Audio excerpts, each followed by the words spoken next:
Everyone. My name is Fiona Ngarachu, a research fellow in the geography department at Kenyatta University. And my research project is titled Building Capacity for Food and Water Security, Policy Uptake in Kitui and Wajir counties of Kenya. And from the picture there, you can see a sand harvesting activity that in Kitui County that is now banned in policy.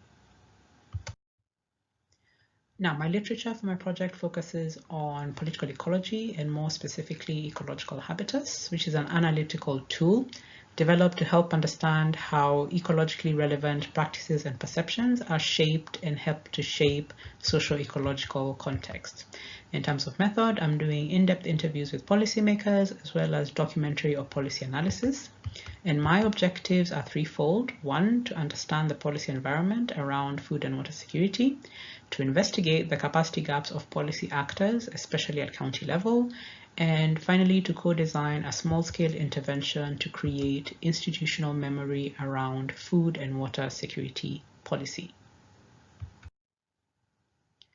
My results so far, I have found that scientists lack the skills to communicate effectively with policymakers, and policymakers themselves lack skills to appreciate the technicalities of scientific evidence and be able to use that for policy formulation.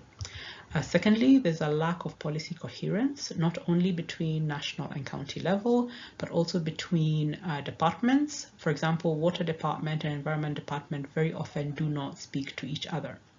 And lastly, there is a lack of institutionalization of policies at county level.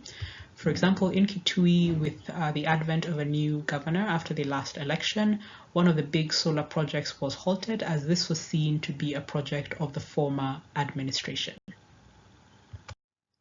My next steps are to complete my interviews, analyze them, draft an academic paper, and lastly, hold an intervention which will take the form of a policy workshop.